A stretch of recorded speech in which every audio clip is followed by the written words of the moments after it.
You're listening to Thrive, where every week we have meaningful conversations with incredible women like you, packed with practical tips and sisterly advice to bring you from a life of simply surviving to thriving. It's personal development for the everyday gal who is done with coasting through her days, done with feeling like she's missing out on the deeper meaning of her own life, and done with mediocrity once and for all. Because it's not enough to simply survive. You deserve to thrive. I'm your host, Erica Gwynn, and I'm ready to thrive together. Here's today's episode. Pour yourself a coffee or grab a glass of wine because boy, do we have a fun episode for you today. Have you ever met someone whose story sounds like it is straight out of a rom-com? That is Claire Henley Miller. Not only did she hike a 2,650-mile hike from Mexico to Canada with only what would fit in her backpack, but she met a guy along the way and ended up marrying him 30 days later. But besides Claire's love story being the actual coolest, she also shares the best life lesson from God she's learned while hiking and some practical essentials for any beginner or aspiring hiker. Stay tuned through this episode. Drop it 5 stars if you like what you're listening to. And now, welcome, Claire. Hello, everybody. Oh, hey. Oh my gosh, I'm so excited that you're here today, Claire. We got connected from Sarah from Team Thrive, and she and I were talking about your story and just how stinking cool and unique of a love story it is, and just adventure story and life story and everything. It's just like incredibly interesting and awesome right off the bat, where I'm like, anyone would hear this and just immediately be like, whoa, I need to hear more. So I'm really excited. Thank you for coming on and chatting today. Yeah, thank you, Erica. I'm so excited to be here, and very thankful to Sarah for connecting us. And very excited to talk about our story. Yeah. Oh my gosh. Well, you authored a book called Mile 445, Hitched in Her Hiking Boots, because you met and married your husband within 30 days of beginning to hike the Pacific Crest Trail. So like right off the bat, friends listening in, this is time to like grab your coffee, pour the wine, sit down for story time, because I have a feeling this is like the story of a lifetime, truly. Like what an epic love story. So I just want to pass the mic to you and let you tell us all about it, because I feel like have you seen the movie Happiness for Beginners? I have not, no. Okay, it's like trending on Netflix right now, and it feels like it could have been about about your love story. So I'll pass the mic to you and let you tell us all about it.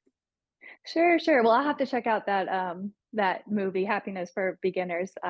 That sounds neat. But yes, so in 2015, I guess I'll just give a rundown of the story, and you just feel free to Yeah. stop me whenever if you have any questions or anything. But in 2015, I had just gotten out of a pretty serious relationship, and I was in a job working for a corporation. It was a great corporation, but I just wasn't happy in the job. And I've always been very outdoorsy, just love hiking, love camping, backpacking, the full nine with the outdoors. And so I had just gotten out of this relationship, had plans to hike the Pacific Crest Trail with who I thought was going to be my fiance and future husband. And this happened in Thanksgiving, I guess 2014. So I was crushed for a few months, but January 2015, I was like, you know what? Like, I'm still going on the Pacific Crest Trail because I just turned 25 and life is short and this is a dream of mine and I don't need no man, to hike a trail. So I decided to still set out on the PCT. It goes from the border of Canada from the border of Mexico to the border of Canada through California, Oregon, and Washington. Roughly a 2,600-mile trail that takes on average 5 months to complete, hiking about 20 miles a day from like April to September. So I did all the preparation. I quit my job and I set out, and my mindset was I am going solo. Like, I am going to do this by myself. I'm going to prove to myself that I can do this by myself. So the very last thing I was looking for when I set out to hike this gargantuan trail was to meet and marry my husband within the first 30 days of the trail. And it unfolded that we ended up meeting on the trail, and through hiking, there are people known as trail angels, and they come in all forms.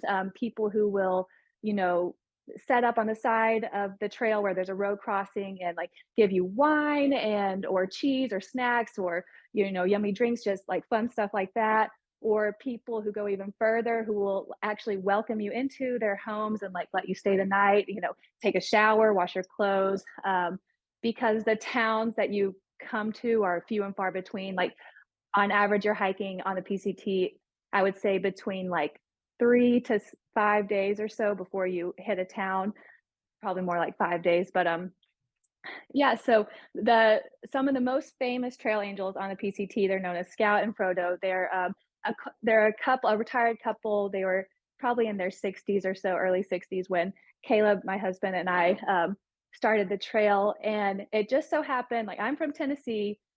Caleb, who became known as Big Spoon on the trail, because everybody gets trail names, he's from New Jersey. And we just so happened to fly into San Diego, which is really close to the terminus of the trail in California. Flying to San Diego the same day, I believe it was April 21st, and decided to stay, or had set up to stay with Scout and Frodo the very same day of our trail. And we're coming from two very different like backgrounds and reasons for hiking the trail. And that was the year that the movie Wild, based on the memoir Wild by Cheryl Strayed, came out. So it was the most popular year at that time for hiking the Pacific Crest Trail. I think there was something like 2,000 hikers were going to hike it. And now it's just like steadily gained in popularity since then. But so there were a total of 50 hikers that day at Scout and Frodo's house. And everyone's, hustling to get ready to start the trail the next day, because Scout and Frodo, they're awesome. They get all these volunteers and they have a huge dinner for everyone. And then the next morning, super early, there's a huge carpool that takes all the hikers to the trailhead to start the trail. So Caleb, according to Caleb, I caught his eye, or he noticed me. And but to be totally honest, like I didn't notice him at all. Like I was very focused, like very, very focused on, do I have all my gear? Tomorrow's the big day. I've been preparing for this for months. And so he noticed me. I did not notice him. I have a very brief, memory of like a flash of him in my mind, because he wore this bright blue, like raw egg hiking shirt. And he's very tall. He's 6'4", and he has bright blonde hair. So he definitely stands out in a crowd. So I have this like, I remember seeing like the bright blue shirt mostly. And what's kind of funny is we looked back a few weeks later, Scout and Frodo, they take a big group photo at the end of the dinner. And out of a group of probably like 70 people, because of all the volunteers, Caleb was standing right behind me in the whole group. So it was almost like, like destiny from the start. But yeah, so the next morning, I set off on the hike, and I just continued to hike by myself for the next, I guess, 2 days or so before coming into the first teeny tiny town, which was literally just had a post office and a restaurant called Mount Laguna. So cute. But I had gotten into that town right before a big storm was coming in. Oh, and there's a campground there where all the hikers can sleep for the night. But so I go to the restaurant. I'm hungry and I'm tired, and there is a hiker table there, a big long table, and it's completely full with all the hikers who are just kind of getting in out of the rain. And there's one seat left at the table, and it's at the head of the table. So I sit down, and at the other head was Caleb, and he looks up at me and he goes, "Good, you made it. Now we can begin." And I'm just thinking, like, begin what? Like, what are you talking about? Who are you?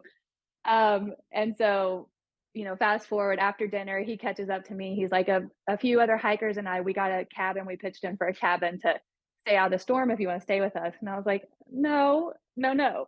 Like in my mind, I'm like, I am doing this trail on my own, And so that was still my mindset.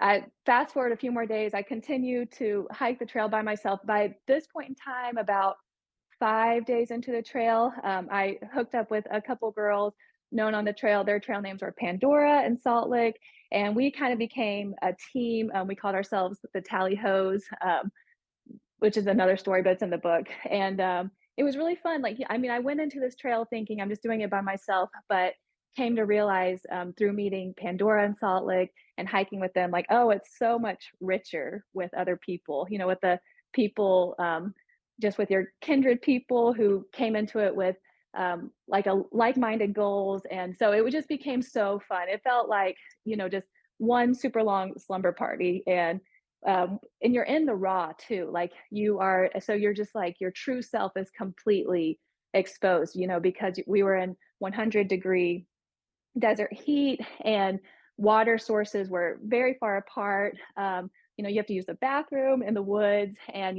you're sweating and you're stinking and you're working so hard physically all day every day. So like it just it can't be helped that like your just true self is out in the open. So people, you know, they say a day on the trail is like a month in real life, because you kind of just cut through the bull right away, you know, and you're just like people connect really instantly on the trail. So we became a group, Pandora, Salt Lick, and I. It was really, really fun. And we had kind of kept running into Caleb, who again he got the nickname Big Spoon, which my book goes into, you know, the details behind that too. It's a pretty funny story. But and he was hiking with another group at the time. And a few days, maybe by like a week into the trail, it got to be where I was almost like, oh, I kind of hope we run into Big Spoon and his group again, just from like our run-ins together. And when we would run into each other, it would be like that the butterfly feelings would kind of start to come up. But again, I was like, but no, like that is not why I'm here, you know. So definitely was suppressing that still, but like still the excitement was there. And we got to I don't know exactly what mile it was. I need to like reread my book to refresh my memory, but we got to a mile on the trail. We were at a water cache where trail angels would they stashed like 100, like hundreds of gallons of water for the hikers in the desert. It was a very well-known water cache. And so Caleb, he caught up to us there, and we were all getting water. We had just gotten water. And I was in my mind thinking, if I go off right now by myself, I wonder if he'll follow after me. And so I did. Like I cut my break short and I got off and I started hiking the trail by myself. And sure enough, like a few minutes later, Caleb comes up behind me. And this was the first time in probably like a week since we started the trail that we were alone together and hiking alone. And we ended up hiking for several miles together to camp, had like a couple hours, just he and I. And it was within those 2 hours, like having an actual real conversation with him and actually getting to know him, that I realized like, oh, like, okay, there's definitely something here. Um, but even still, I was still like, no. So another week or so goes by where I'm strictly just kind of hiking with Pandora and Salt Lick, but we'd gotten separated from Big Spoon Caleb and his group for a few days, and I started feeling like, oh no, like, am I ever gonna like see him again? And I still didn't even know his real name. Like I just knew him as Big Spoon at this time. I was like, I don't even have any like contact information or, you know. So it was just like really just up to God at that point, you know, if we would. And we I remember Pandora, Solak, and we went through a day of just like this brutal wind. And it was just a huge day for us. And we get to camp, we're exhausted at this really neat campground. But the wind is whipping so hard.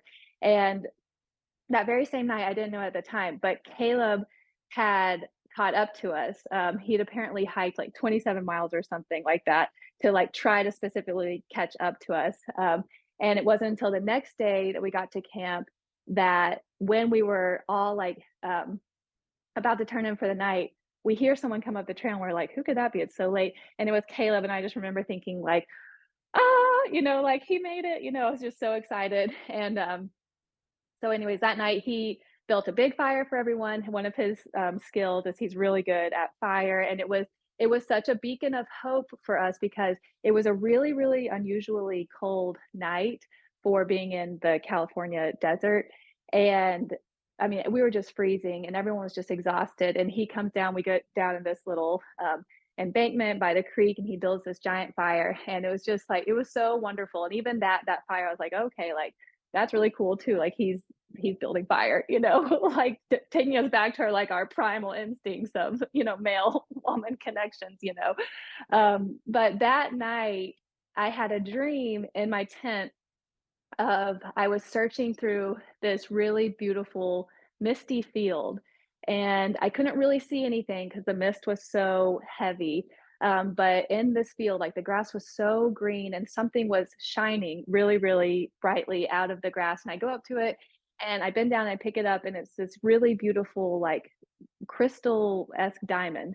And so I had that dream, and I wake up the next morning. I'm not even really thinking of the dream because I opened up my tent to see that it had snowed and was still snowing, and our whole campground, everything was covered in snow. And we were like, "Oh my gosh," you know. So I hustled to like pack up my stuff because I'm cold because by that point in time it was early May, and like I had warmer layers but nothing extreme for like snow, you know. So I'm cold, so I like bust a move to pack up my tent to get on the trail just to get moving to warm up. And shortly after I'm on the trail, Caleb catches up to me, and it's just he and I again, and we're walking on a ridge in the snow as it's snowing, and it's just like so beautiful and so unusual. And as we're walking, I just decided to tell him. I realized I remembered my dream. I just decided to tell him about my dream, and after I told him about it, he was in front of me. He stopped and he turned around and he looked at me and he pulled something out of his shirt pocket, and it was the exact crystal from my dream. Like the Shut exact. up.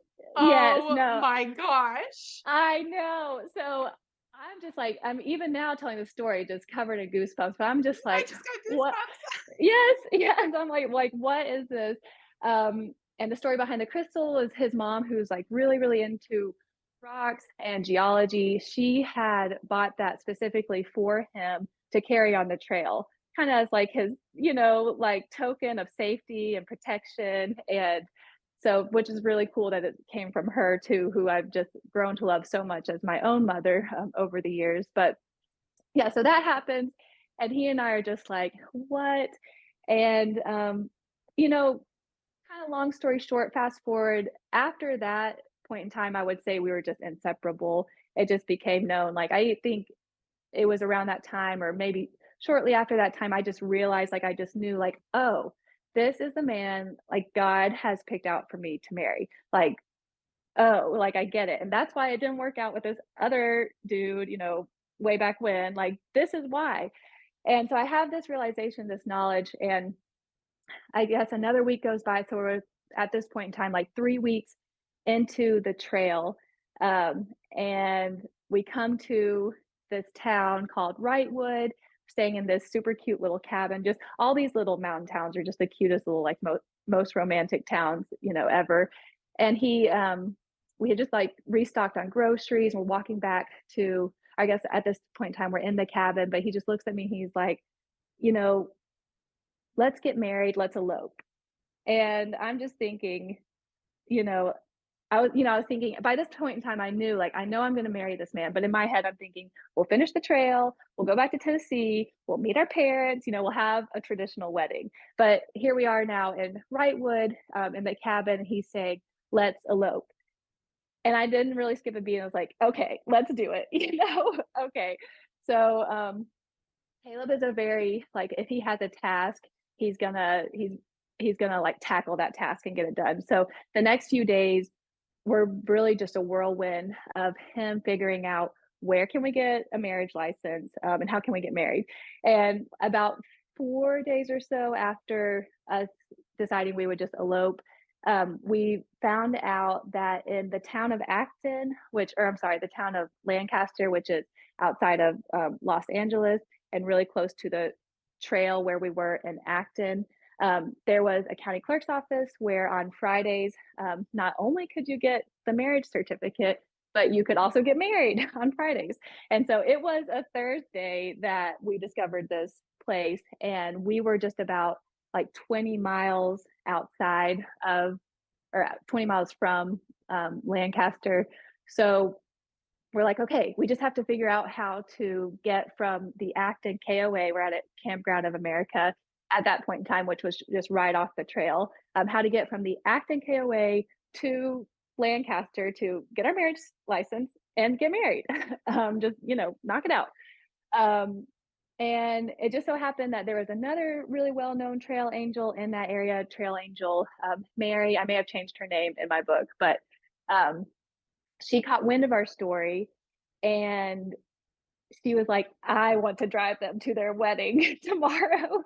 So, and she was amazing. She showed up the next morning. I asked Pandora, I'll, I'll say this and I have something else to say. So I asked Pandora, who had become a very trusted friend, and who also I confided in about Caleb, like, like, what do you think of this guy earlier on? And she's like, oh, he's solid, And so anyway, she became our witness and maid of honor. But the trail angel Mary, she showed up Friday morning. She had roses for me, and she dropped us off super early, Pandora, Caleb, and me at the county clerk's office.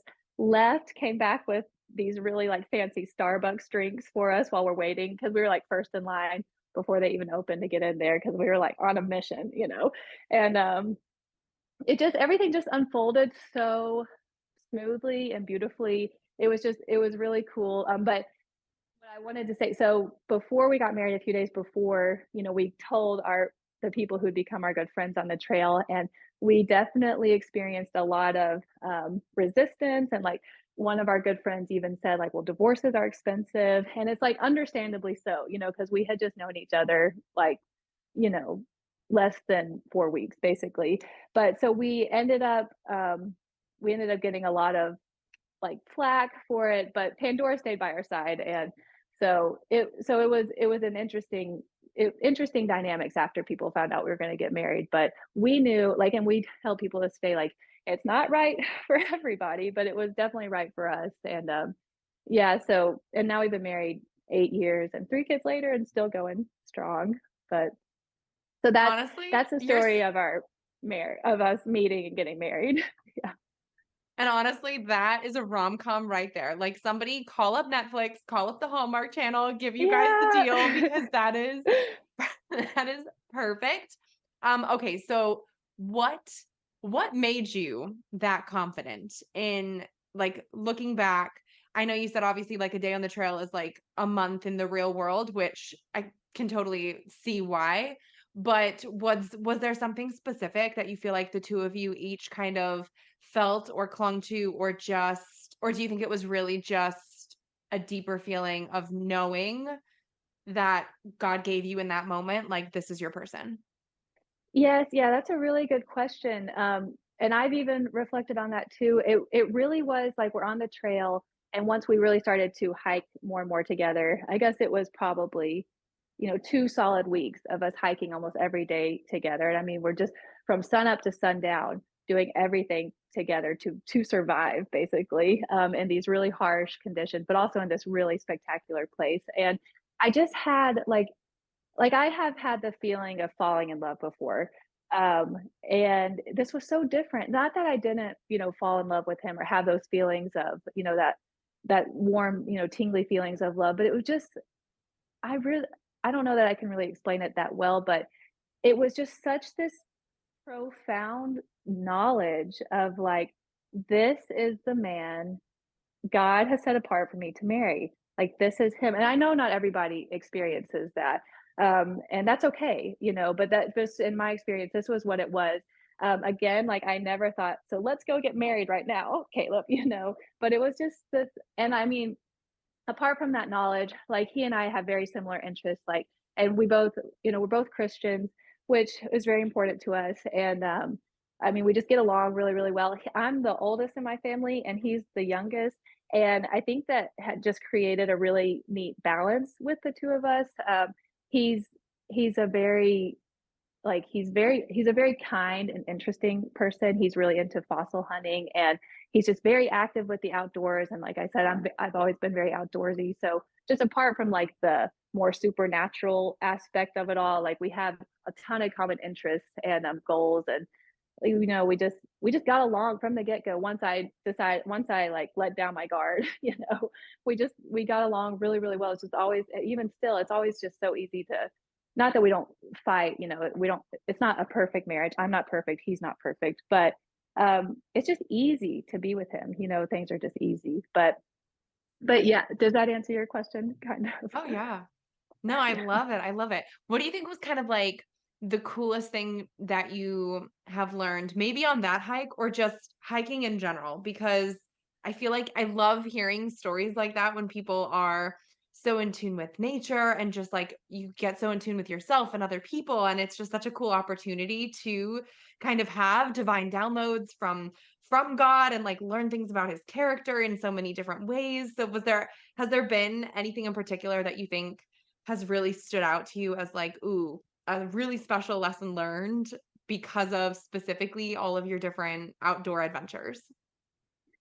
That's a really good question too. So, I definitely feel like I learned a ton of things, but one thing I learned that we even kind of try to implement into our own home is just like how truly very little you need in life to not only survive but just to have so much contentment and joy. And like we were literally hiking, everything we needed to survive was in our backpacks on our back for 90 plus days. And you just forget about everything else that you left at home. You forget about all the the extra clothes and the furniture even, and just everything. So it was really cool. Oh, and this reminds me of another thing. So it was really, really cool to realize like just really don't need that much in life to make it, and not only just make it, but to make it and feel like so much joy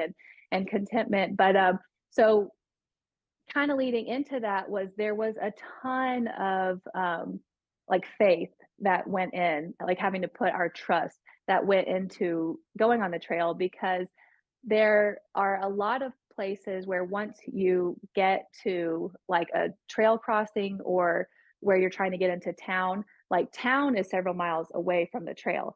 And so you're going to have to rely on like a ride from a stranger, to get you to trail, unless you want to like try to hike it yourself. But by that point in time, you're just like done.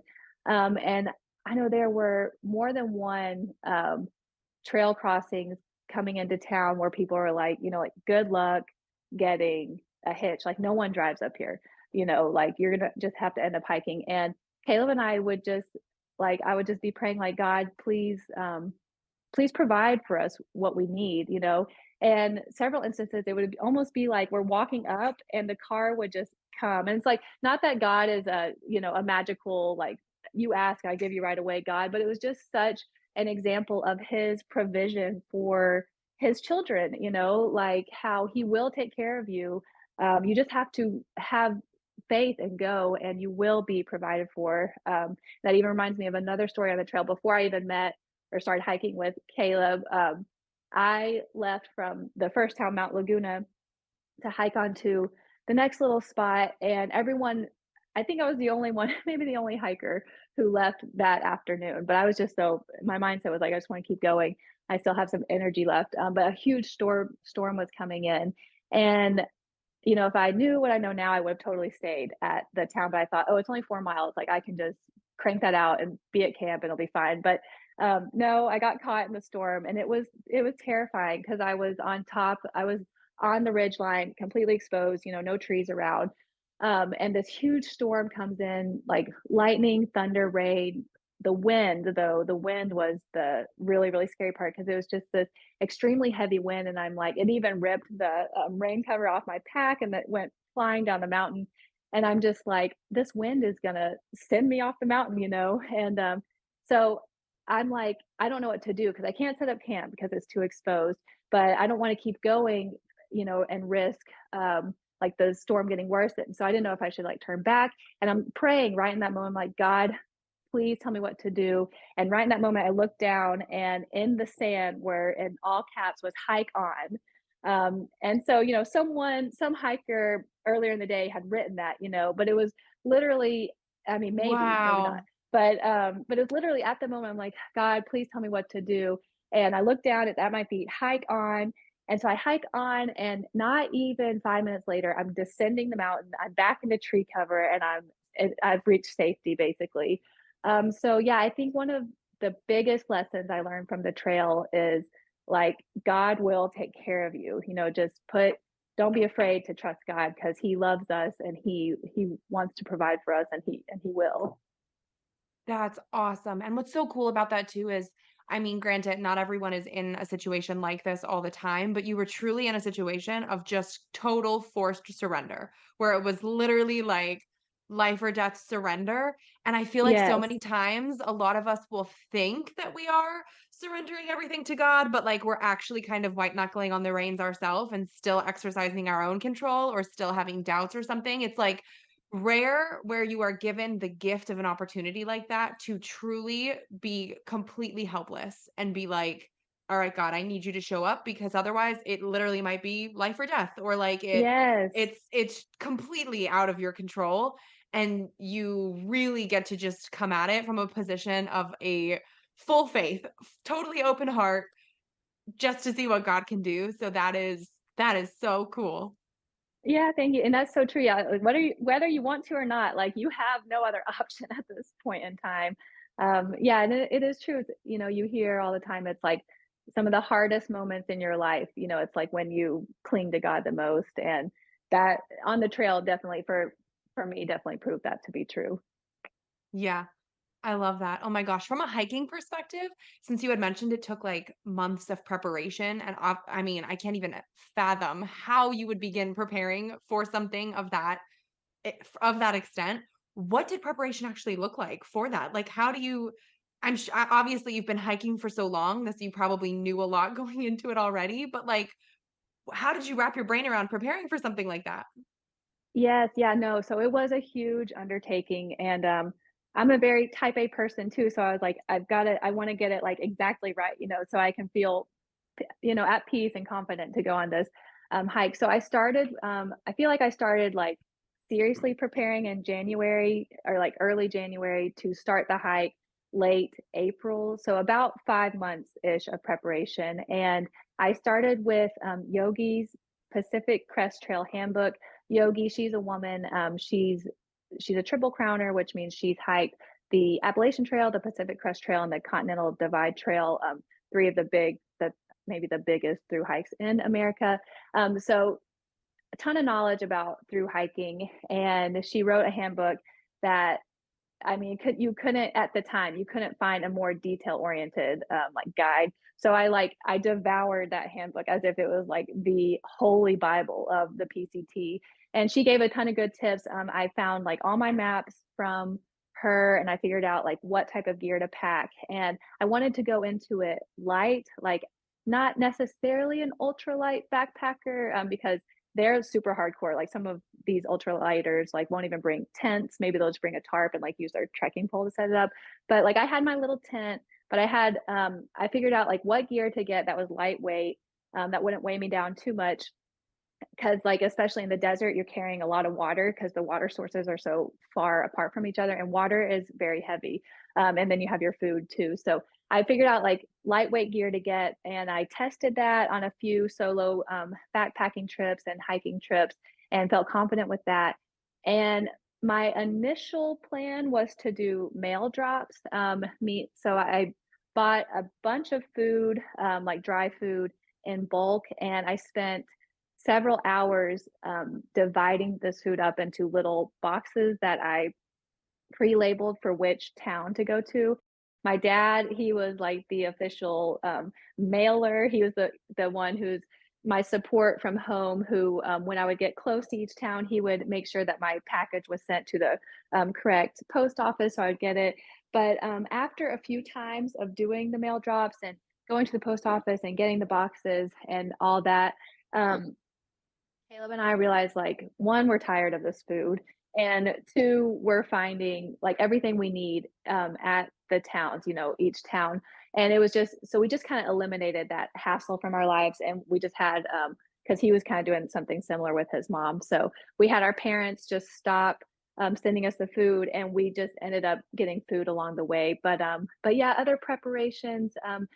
you have to kind of figure out like footwear is a really big deal. And I remember reading like go a full size up in footwear because your feet swell on the trail from how much hiking you do. And I just remember thinking like that's insane. Like I'm not doing that, And but hindsight's 2020 because on the trail I got terrible blisters and ended up going a full size up on the trail.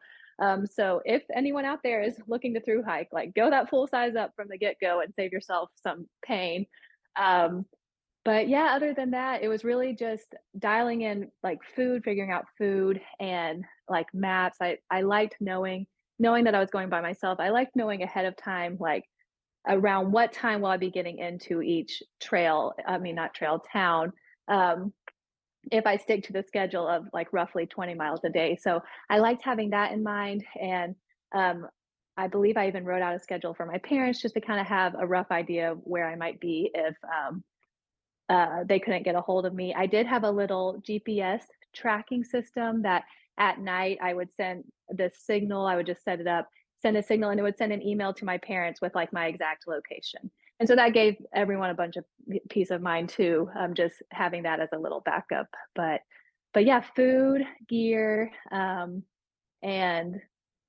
a lot of faith, maps, those were the main, and then physical preparation. I didn't do too much conditioning, but after work, most days I would go and hike a local trail, Stringer's Ridge, and I would have my trekking poles, and I would even have my backpack that was weighed down with a bunch of water. And it's like a very urban hike, so I looked like a total doofus, like hiking this urban hike with my all my gear. But that was probably the extent of my like physical conditioning for the trail. Oh my gosh. So for the beginning or aspiring hiker who might not be doing something as intense as the PCT, what are some of your essentials? Like your must-haves, your recommendations for getting started, or like top 5 for any hiker, this is what you should get or this is what you need? Sure. And now are we talking just strictly hiking or backpacking? Oh gosh, see, clearly I'm a beginner hiker over here because I Oh, wouldn't even be able it's to tell you the difference. well, it's all good. So hiking, I'm thinking like just day hikes. Backpacking, I'm thinking like you're going into the backcountry and you're spending the night in the backcountry, like with your backpack and stuff. I guess either. Either or Okay. both, if they're super Well, different. let's see. There's more gear involved with backpacking, so I'll go that route. So you want to have a good backpack. Like that is your foundation for, everything that you're going to be carrying. And I have had and used my ULA backpack. It stands for Ultra Light Adventure. It's small business run backpacking company. I think based in Utah. I think, but it is awesome. I've had it for 10-ish or so years and it's still going really strong. And I had it on the PCT. So it's like it's gotten a ton of use. It's awesome because it's lightweight, but it's very durable. So that, like you want a durable, lightweight backpack. Um, One really handy item, which I didn't actually take this on the PCT, but I've been taking it on my shorter backpacking trips, is the Camelback water hydration system. You put your water in it and then you have a hose that you can feed through your backpack. And so while you're hiking, you can just drink out of the hose and it is so helpful. Like you don't have to stop and, finagle your backpack to get the water out. Love that.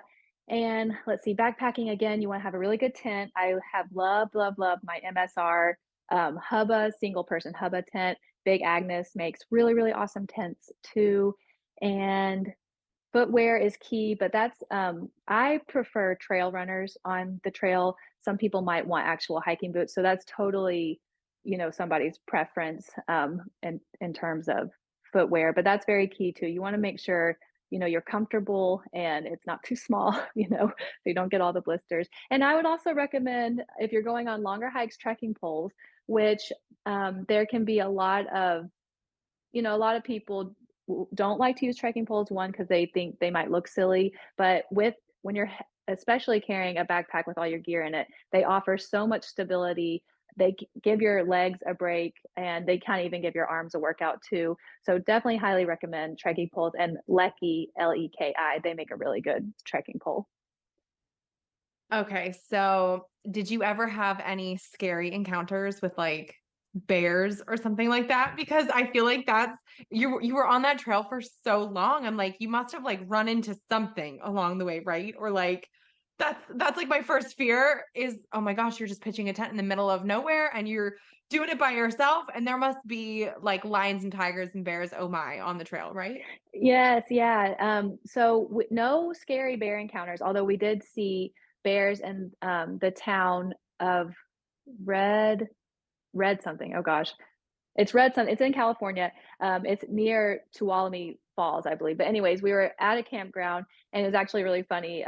This cinnamon bear comes charging through this open field of the campground, and is you start hearing all these pots banging because someone outside their RV is realizing like this bear is in my cooler right now trying to steal all my food, and it was just hilarious. So we were actually heading back to our tent when it happened. We were kind of up high, so we had this view of the whole field. And it was something out of a movie, like the person was banging their pots and just trying to get the bear away, and the bear starts, bolting through the field. So we did encounter bears, but it wasn't scary. What was scary were the rattlesnakes in the Southern California desert.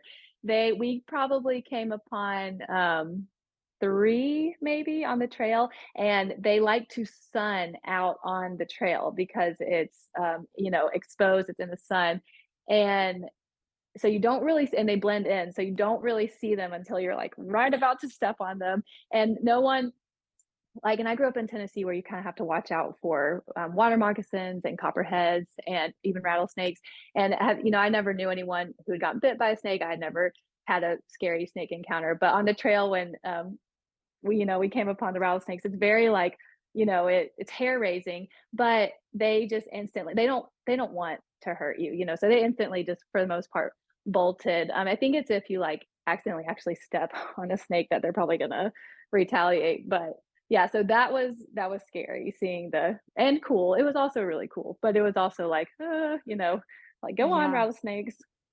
Oh my Yeah. gosh. Well, what's even cooler about your story too is like fast forwarding to now when you and Caleb get to go on hikes together with your three kids. What's like the thing that you hope that they get the most out of hiking now? Or like what are you trying to instill in them since this is like such a pivotal part of your own story together as a couple? Yes, yes. Well, we just hope I mean, we love the outdoors. We just hope to instill, like, a very true, authentic love for the outdoors in them.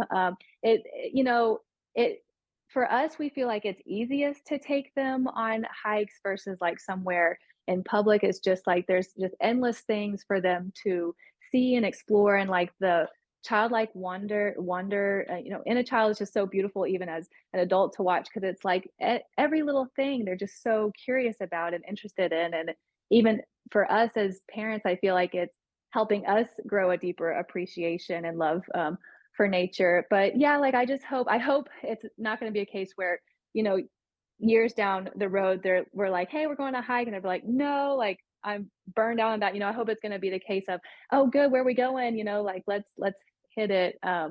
So yes, yeah, just because, like, nature is it's freedom and there's so much peace and you just learn so much, and it's definitely a way, I think, to connect with each other. It's a way to connect with God, and, so, yeah, hopefully they're getting all of that as we take them out more and more. I love that. Well, Claire, in getting things wrapped up, got a question for you that we ask everybody to close out Thrive, which is what does thrive mean to you and how do you strive to thrive in your everyday life? Strive to thrive. Oh, that's a really good question. I think being a mom, it definitely changes my perspective on thriving. It's not just about like me and my personal goals, but like how can me and my husband and our kids, how can we all work together as a team towards our towards our goals of hopefully which are, just loving each other and doing the best we can every day and like looking to God for guidance and even as a mom if any other moms out there are listening, like I think it's really important to continue to follow your passions, like even if you have kids, because your kids, like they will gain so much from that as well. And it's so easy to like lose ourselves in the process of motherhood because we're working so hard for our children. And that's such a beautiful thing too. But somehow, some way, still carve out time for yourself each day to just chip away, even if you're just chipping away at something that just brings you so much joy and love, and like it will benefit not only you but your whole family too. Yeah, I love that. Claire, thank you so much for sharing your story with us all today. Tell everybody where they can find you online to connect with you more, and also, of course, how to grab a copy of your book. Yes, I have an Instagram account at Claire Henley Miller. Daily updates of our adventures as a family. We live in Maine. It's my husband, 3 children. We're daily adventuring to the ocean, hiking, camping, backpacking. So at Claire Henley Miller, and then you can find a copy of Mile 445 on Amazon. Mile 445, Hitched in Her Hiking Boots by Claire Henley Miller. Wait, before you go, make sure you're subscribed to never miss an episode of Thrive. Drop 5 stars on your way out if you like what you just listened to, and come join the party on Instagram at thrive.podcast to stay inspired and thriving all week long. Thanks for tuning in. It's your time to thrive.